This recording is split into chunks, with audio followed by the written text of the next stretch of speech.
minutes Dakar, a big change in the bikes as an unmarked mug plug plays havoc with our leaders. Will Deprez lose out? And the Hummers still have some serious work to do. Back up the order. Alatir having problems. Who will win the cars? We see stage 8 through the eyes of the drivers and we go inside and on board. And in Dakar World, we study the huge security effort that goes on to keep competitors and public safe. And in Dakar Legend, it's a super soft June which causes havoc 18 years ago and creates unlikely heroes. All the news, all the action on this all-new 26 minutes Dakar. Copiapo to Antofagasta.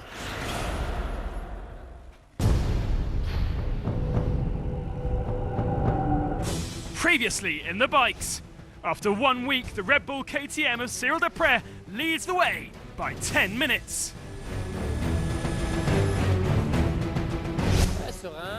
I'm here to ride well, the best way I can. I am happy I haven't been caught in any big traps. Marc Kommer is needing to chase, having made navigational mistakes on day 3 on his KTM. I just have to be faster than Cyril every day. I'd like to get back that 8-minute advantage. The question is, how will Marc Kommer do it? Waiting in the wings in third is Yamaha of Halder Rodriguez, 50 minutes back. Can he claw back some time? And how will Kommer catch Deprez?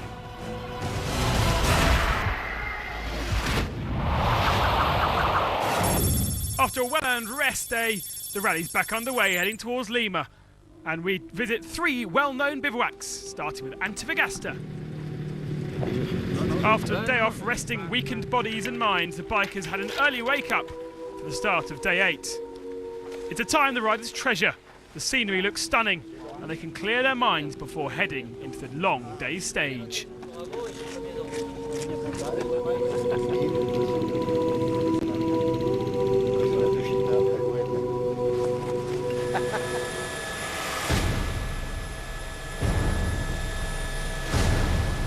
Marc Kommer was the first man to head into the stage, the Spaniard knowing full well he couldn't rely on anyone else to show him the way.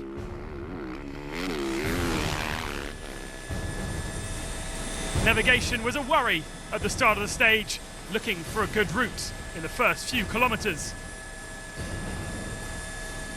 But once he got going, all he needs to do was push hard. He had to make up that time to Cyril. Second on the road was Deprez, and also he was pushing very hard.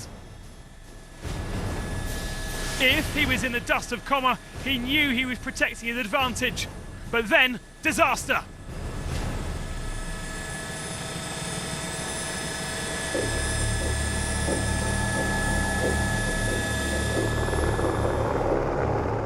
The KTM star found himself knee-high in mud.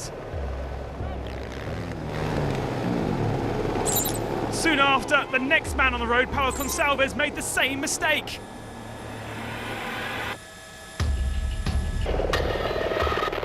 The solid road, part of an easy beginning to the stage, had turned into Semolina, and the 2 riders were stuck trying to pick up their 175-kilogram machines.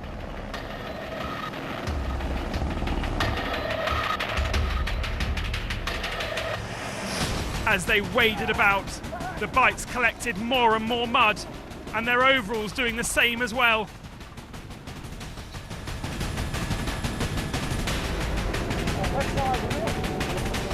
Without teamwork, neither would escape this crazy trap.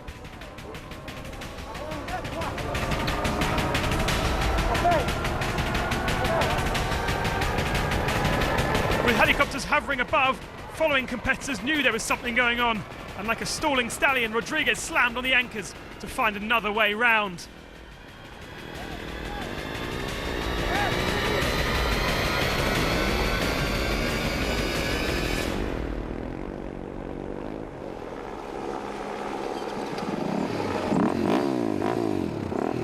Eventually, Deprez was free.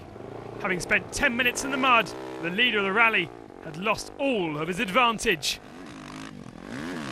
But he didn't hang around to repay the favours to Gonçalves. The small Portuguese rider was going nowhere.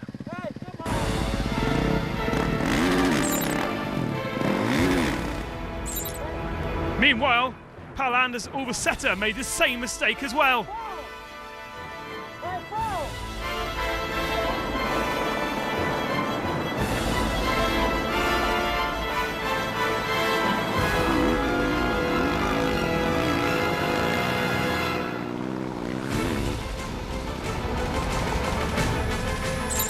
Further down the road, Helder Rodriguez had jumped into the mud. And thankfully, he had a friend to help. Faraz Gil giving him a helping hand. The both would escape. At refueling, it was the first chance to look over the bikes and talk over what had happened.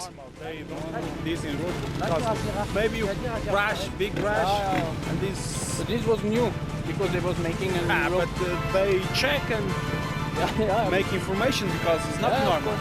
Do you think it's normal this in No.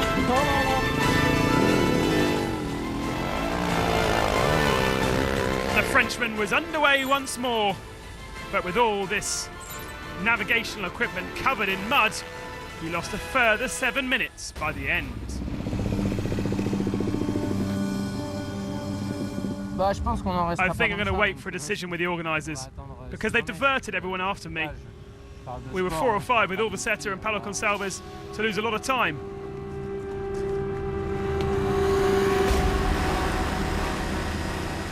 With the bikes being cleaned, Deprez heads to the organisers.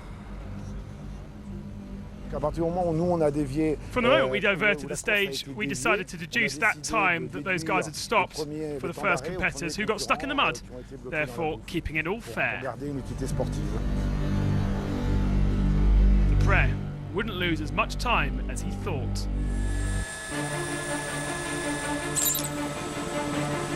Rodriguez managed to avoid the first puddle, only to get stuck further on as we saw.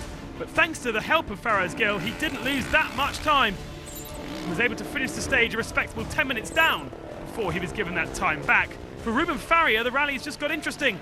He's a water carrier for Deprez and now needs to limit that damage and help chase Coma together. Today he grabbed second position. So Mark Coma would take his 20th Dakar victory of his career and move into the lead of the rally.